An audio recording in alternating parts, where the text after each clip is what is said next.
baby pose. You can hold it here for 5 breaths.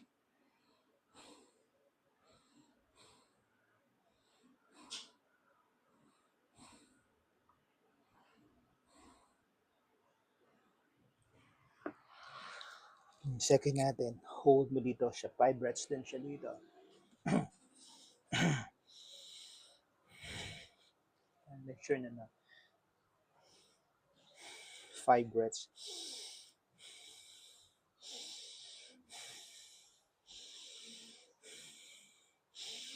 And then, next, 5 breaths.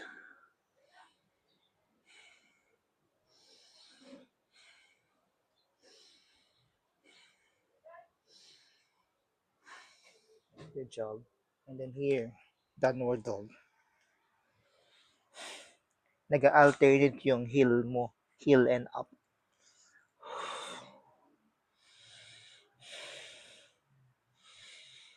Pag hindi kaya, konti-konti, i-bend nyo ng konti yung legs nyo. Para maramdam nyo yung stretch.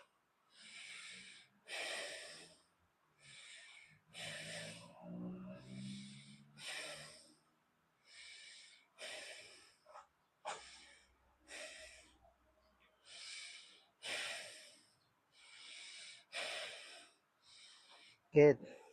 And then dito naman, stretch nyo siya dito.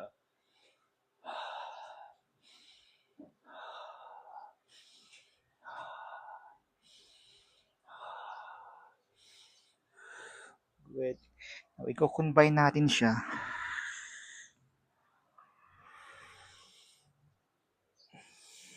Do it this one for 5 times. After nyo mag-baby pose.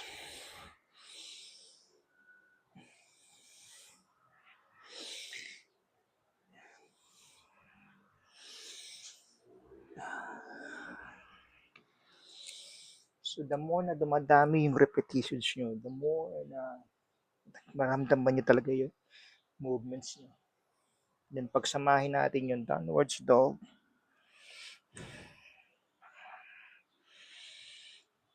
And then, yung baby pose. Dahan-dahan lang siya kung ano yun. Pwede nyo siya kayong gumanyan. Then, dahan-dahan yung movements niya. Hold nyo siya yung mga 2 seconds.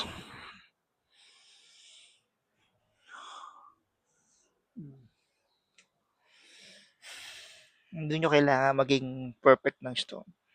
Maganda yung mamotivate kayo na i-continue siya.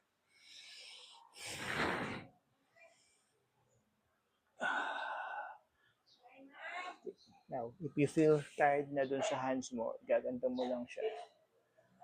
Do it this one at least 5 times.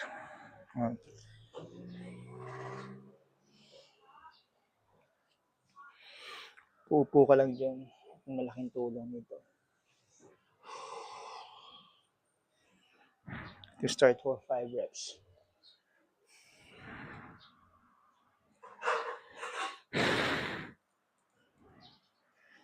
Ayan. To 10 reps, depende sa'yo kung hanggang saan yung gusto mo. So, mahalaga dito, i-improve yung movements mo.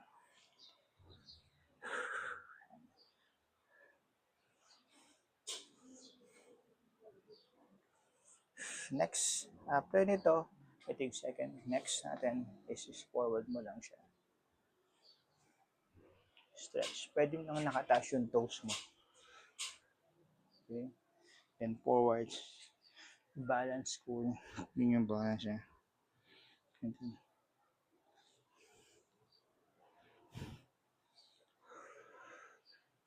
Hindi mo naman kailangan dyan na.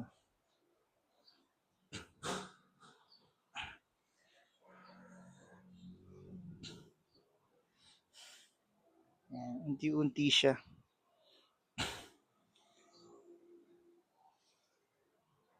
Yan. After nito, punta mo siya dyan. Baksak mo siya. Okay, nakapasok to. Ganyan lang siya. Hold ka ng 5 breaths dito.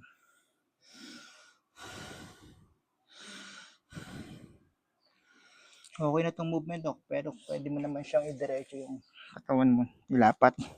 So, depende sa levels mo. Ano yung gusto mo. Then, next yan, hold mo ngayon to. Pwede mo siyang lagay dito. Ito. Yan. Yan. Feel mo yung stretch. Pwede mo rin pagpalit. Yan. Konting.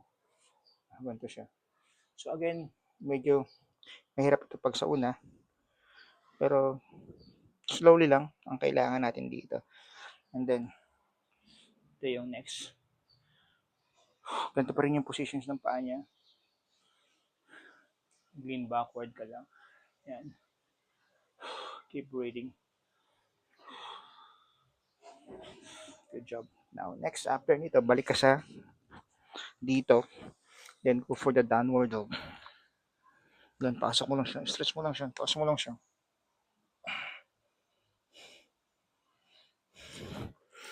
Yan.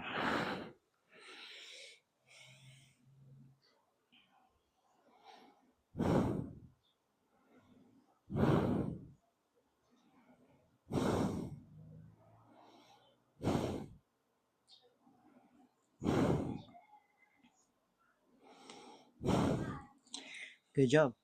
Now, we'll go for the reverse. Yan. Stretch nyo siya. Kaya meron kayong panghawakan sa side nyo.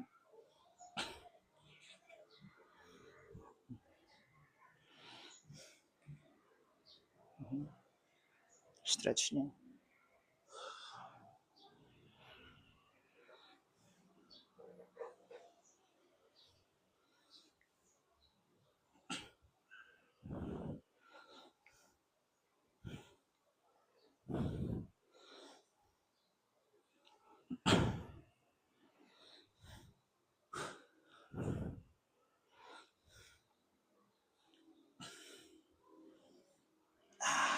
Yan. Okay, next.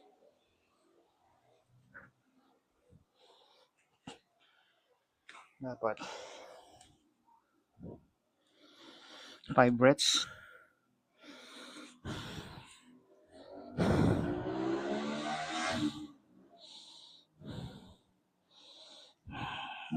So, ito yung mga movements niya.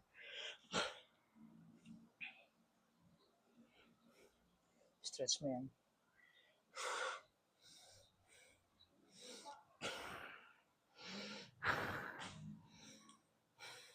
And then, little bit yung up. So, pag hindi kaya, huwag mo nang gawin. Hanggang sa unti-unti. Dito, kung natin sa downward dog, ibalik natin.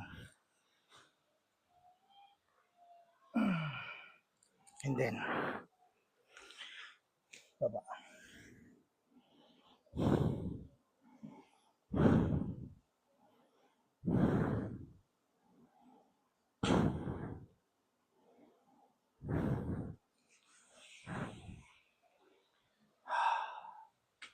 Good. Okay. So, yun yung mga